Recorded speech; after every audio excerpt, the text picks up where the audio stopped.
नमस्कार दोस्तों, स्वागत है फिर से हमारे YouTube चैनल सच्ची कहानी में। दर्शकों, क्या हुआ जब प्रयागराज महाकुंभ के दौरान अचानक प्रकट हुआ सैकड़ों नागों का झुंड, जिसे देखकर सभी लोगों के रोंगटे खड़े हो गए। नागों के इन झुंड का अचानक इस महाकुंभ के दौरान प्रकट होना देवी देवताओं का बहुत बड़ा संकेत बताया जा रहा है।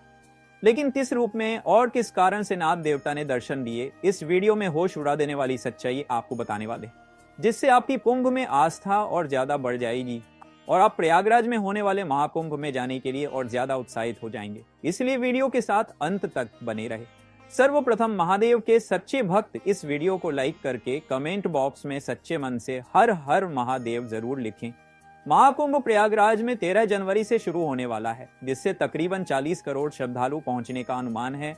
देश दुनिया से करोड़ों लोग इस महाकुंभ में आकर संगम में डुबकी लगाकर अपनी मुक्ति का मार्ग तय करने वाले हैं, क्योंकि ऐसा कहा जाता है महाकुंभ में जो इंसान एक बार गंगा स्नान कर लेता है उसके सहारे पाप धुल जाते हैं और वह बैकुंठ का हकदार बन जाता है। लेकिन यह महाकुंभ प्रयागराज में ही क्यों लगता है?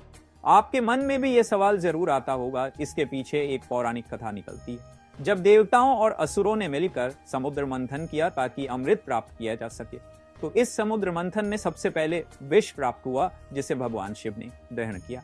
और जब अमृत प्राप्त हुआ तो इसे पाने के लिए देवताओं में और असुरों में संघर्ष होने लगा। तब उस संघर्ष के दौरान उस अमृत की 4 बूंदें 4 अलग अलग स्थानों पर गिरी, जो थे हरिद्वार, प्रयागराज, नासिक और उज्जैन। तब से लेकर आज तक इन 4 जगह पर कुंभ मेले का आयोजन होता है। लेकिन प्रयागराज में लगने वाले इस कुंभ मेले को महाकुंभ क्यों कहा जा रहा है? इसके पीछे भी बहुत बड़ा कारण है। कुंभ मेले का महत्व न केवल धार्मिक है, बल्कि इसका ज्योतिषी आधार भी है। जब सूर्य, चंद्रमा और बृहस्पति एक विशेष ज्योति से स्थिति में होते हैं, तब इन स्थानों पर मेले का आयोजन होता है। सामान्य तौर पर कुंभ मेला हर 4 साल में होता है, अर्ध कुंभ 6 साल में, पूर्ण कुंभ 12 साल में। लेकिन ये जो 13 जनवरी से प्रयागराज में महाकुंभ लगने वाला है, ये 140 वर्षों में केवल एक बार प्रयागराज में आयोजित होता है। तो जरा विचार करिए, ये महाकुंभ कितना खास होगा अगर हम इसे देख पा रहे हैं, इसमें शामिल हो पा रहे हैं, तो हम कितने भाग्यशाली हैं। महाकुंभ का यह मेला धार्मिकता, आस्था और संस्कृति का एक अनूठा संगम है। यह आयोजन न केवल भारत के विभिन्न कोनों से लाखों लोगों को जोड़ता है, बल्कि विश्व भर से हजारों पर्यटकों को भी आकर्षित करता है। लाखों श्रद्धालु संगम में स्नान करते हैं, जिससे उनके पापों का नाश होता है और उनकी मुक्ति का मार्ग प्रशस्त होता है। ऐसा कहा जाता है रात्रि के समय अमृत वेला में देवी देवता स्वयं संगम में स्नान करने आते हैं। लेकिन वह किस रूप में यहाँ आते हैं? आप उन्हें कैसे देख सकते हैं? क्या हुआ जब रात्रि को 2 बजे उठकर एक भक्त ने साक्षात देवताओं के दर्शन किए? आज की इस वीडियो में आपको वह रहस्य हम बताने वाले हैं, जो हाल ही में प्रयागराज में घटित सबसे बड़ी चमत्कारिक घटना है। जब से महाकुंभ की शुरुआत हुई है, देश विदेश से कई श्रद्धालुओं और साधु महाराज महाकुंभ में पधार रहे हैं और साधु संतों के आगमन से ही महाकुंभ को सफल माना जाता है। महाकुंभ में जो हमें साधु दिखाई देते हैं, वह केवल इस 1 महीने में ही हमें नजर आते हैं। इनमें से कई साधु ऐसे होते हैं जो देश के अलग अलग हिस्सों से, अलग अलग अखाड़ों से इस महाकुंभ में पहुंचते हैं। और जब यह महाकुंभ खत्म होता है तो ये भी अपने अखाड़ों में, कुछ हिमालय की गुफाओं में, तो कुछ कंदरा में और पहाड़ी इलाकों में चले जाते हैं। ये वहीं पर अपना जीवन यापन करते हैं। वास्तव में यह बहुत बड़ी तपस्या है। लेकिन ऐसे साधु संतों को जब हम अपनी आंखों से प्रयागराज महाकुंभ में देख पाते हैं, तो ये हमारे लिए बहुत सौभाग्य की बात होती है, क्योंकि यूं साधु संतों का आशीर्वाद बहुत ज्यादा लाभकारी बताया गया है। लेकिन जब हम प्रयागराज पहुंचते हैं तो हमें एक साथ कई साधुओं का, कई संतों का आशीर्वाद मिल जाता है। यही हमारे जीवन को धन्य बनाने के लिए काफी है।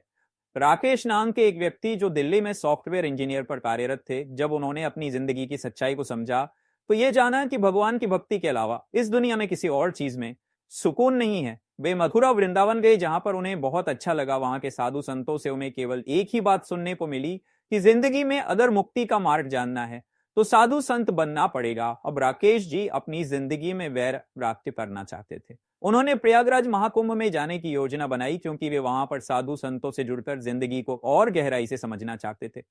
आगे की वीडियो देखकर आपको भी अपने जीवन से जुड़े कई प्रश्नों के उत्तर तो मिलेंगे ही साथ किस प्रकार प्रयागराज के इस महाकुंभ में सैकड़ों नागों का झुंड अचानक से प्रकट हुआ और इस चमत्कार के पीछे आखिर क्या रहस्य था, वह जानने को मिलेगा। इसलिए अब वीडियो के साथ अंत तक बने रहे, वीडियो को बिल्कुल अंत तक देखते रहे। राकेश जी, जो कि एक सॉफ्टवेयर इंजीनियर थे, जब वे प्रयागराज महाकुंभ में आए तो उन्हें अलग अलग साधु महाराज दिखाई दिए। कुछ बहुत शांत थे, कुछ बहुत बड़बोले थे, कुछ ऐसे भी थे जिन्हें जरा सा छेड़ने पर वो बहुत गंदी गंदी गालियां दे रहे थे। तो कुछ ऐसे साधु महाराज उन्हें मिले जो प्रेम पूर्वक रसिक स्वभाव में बहुत अच्छे भाषण दे दिया नहीं तारी चावल बहुत चलिए चाहिए रहे थे। तभी राकेश जी को वहां पर रह रहे राधानंद जी महाराज बड़े सही लगे। वे जो ज्ञान की बातें कर रहे थे वो उनके दिल में बहुत ज्यादा उतर रही थी। अब राकेश जी उन महाराज का शिष्य बनना चाहते थे।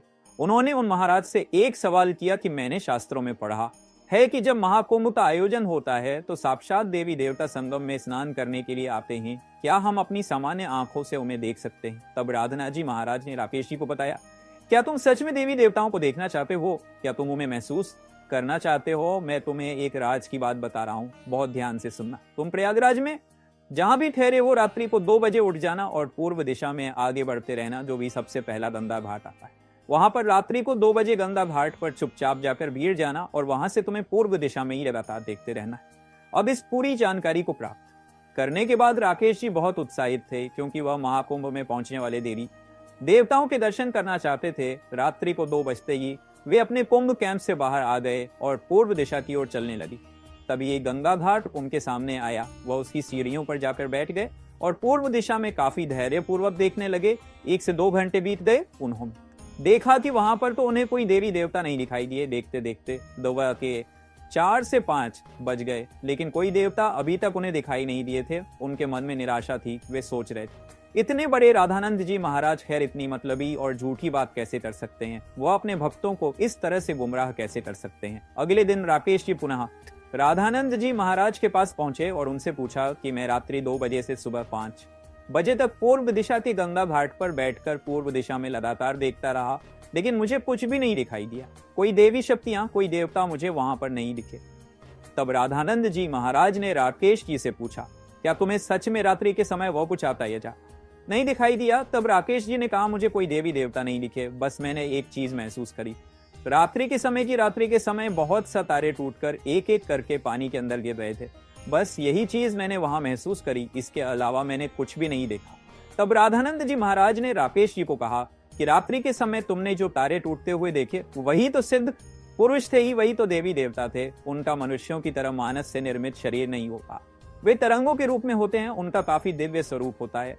वह इसी रूप में रहते हैं और इसी रूप में आकर संगम में स्नान करते हैं। अब राकेश जी को बड़ी हैरानी हुई राधानंद जी महाराज की ये बातें सुनकर। उन्हें बड़ा आश्चर्य हुआ। उन्होंने ठान लिया कि आज रात्रि 2 बजे वे फिर से गंगा घाट पर जाएंगे और इस चमत्कार को अपनी आंखों से एक बार फिर से देखेंगे। रात्रि 2 बजे उठकर ये पूर्व दिशा की ओर आगे बढ़े। सबसे पहले जो गंगा घाट आया, उस गंगा घाट पर बैठकर धारा को निहारते रहे। रात्रि के 2 बजे उन्होंने महसूस किया कि बहुत सारे तारे आसमान से एक एक करके नीचे उतर रहे हैं और पानी में गिरते जा रहे हैं। लेकिन आधी जो नजारा राकेश जी ने देखा, उसे देखकर उनके हाथ पैर कांपने लगी। जैसे जैसे वो तारे गंगा नदी के पानी में समाहित हो रहे थे, दूसरी ओर से वही तारे बहुत सारे सांपों का रूप लेकर प्रकट हो रहे थे। ऐसा लग रहा था मानो देवी देवता अपने दिव्य स्वरूप में गंगा नदी में उतर रहे थे और नाग देवता के रूप में गंगा नदी में प्रकट होकर संगम में डुबकी लगा रहे थे। एक एक करके बहुत सारे नागों का झुंड उन्हें उस समय गंगा नदी के सामने दिखाई दिया। उस रात उन्हें तकरीबन 40 से 50 नाग एक साथ गंगा नदी में विचरण करते दिखाई दिए। नजारा इतना भयंकर था कि ठंड के मौसम में भी उनके मस्तक से पसीने छूट रहे थे। उसने बादल के नीचे कुछ देर बाद उस जगह पर एक अनूठा प्रकाश प्रज्वलित हुआ, जिसे सामान्य आंखों से देख पाना असंभव था। उस नजारे को देखकर केश जी की आंखें चौध आ गई और वे उसी जगह पर बेहोश हो गए। अगली सुबह जब उन्हें होश आया तो वह उसी घाट पर लेटे हुए थे। वे दौड़कर राधानंद जी महाराज के आश्रम पहुंचे और उनसे पूछा कि आखिर ये क्या चमत्कार है? आपके कहने पर मैं देवी देवताओं को संगम में उतरते देखा, आगे उन्हें नाग के रूप में परिवर्तित होते भी देखा, लेकिन आखिर वह चमत्कारिक आभा क्या थी? मैंने एक ऐसा तेजम प्रकाश महसूस किया जिसने मेरी आंखों को एकदम से बंद कर दिया और मैं उस समय बेहोश हो गया कि तुम बहुत भाग्यशाली हो, तुमने साक्षात महादेव के दर्शन किए हैं। जिस प्रकार तुमने एक एक देवता को तारे के रूप में गंगा नदी में संगम में स्नान करते हुए देखा, उसी प्रकार देवों के देव को महादेव कहते हैं। सर्वप्रथम सभी देवता एक एक करके रात्रि के समय गंगा के संगम में डुबकी लगाने पहुंचते हैं। साथ साथ देवों के देव महादेव भी इस संगम में शाही स्नान के दिन भाग लेते हैं। और जो तुम्हें नागों का झुंड दिखाई दिया कि वह सभी महादेव के गण है, इसीलिए जो तुम्हें चमत्कारिक रोशनी दिखाई दी वह कोई और नहीं बल्कि तुम्हें साक्षात महादेव के दर्शन हुए हैं। लेकिन मनुष्य की सामान्य आंखें भगवान को नहीं देख सकती, इसलिए तुम उनके तेज को बर्दाश्त नहीं कर पाए और उसी स्थान पर बेहोश हो गए। यह सच्चाई जानकर राकेश जी भी हैरत अंगेज रह गए। उन्हें विश्वास नहीं हो रहा था।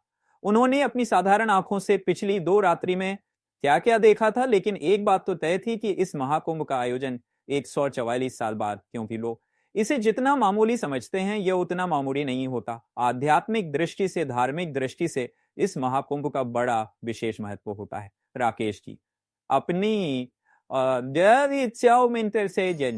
अपनी आरसी भतीजा जिंदगी को गहराई से जानना चाहते थे और इस महाकुंभ में पहुंचने के बाद, साधु संतों से जुड़ने के बाद, साधुओं से आध्यात्मिकता का ज्ञान लेने के बाद उन्हें असली वैराग्य मिला। उन्होंने निश्चय किया कि वह आजीवन राधानंद जी महाराज के दास बनकर रहेंगे, क्योंकि वे समझ चुके थे या देवची काली दिल जेनी बस आलेट्स कहो आइंददी चा दरन दिल जाओ भी। अगर जिंदगी में उन्हें मुक्ति का मार्ग तय करना है तो भगवान की भक्ति में ही अपने जीवन को छोड़ना पड़ेगा, तभी उन्हें ज्ञान मिलेगा और वैराग्य की प्राप्ति करके वह जिंदगी का असली मतलब जा सकेंगे, और यही चीज उन्हें जिंदगी में हमेशा शांति और सुकून प्रदान करेगी। जिसके बाद राकेश जी हमेशा हमेशा हमेशा के लिए अपनी सॉफ्टवेयर इंजीनियर की नौकरी को छोड़कर राधानंद जी महाराज के शिष्य बन गए और उन्होंने संन्यास ले लिया। इस पूरी घटनाक्रम को लेकर आप क्या विचार रखते हैं, मैं नीचे कमेंट बॉक्स में जरूर बताना। अगर वीडियो तुम्हें पसंद आई है तो लाइक करके हमारे इस चैनल को सब्सक्राइब कर लेना। मिलते हैं किसी अगली वीडियो में, तब तक के लिए आप सभी का तहे दिल से धन्यवाद।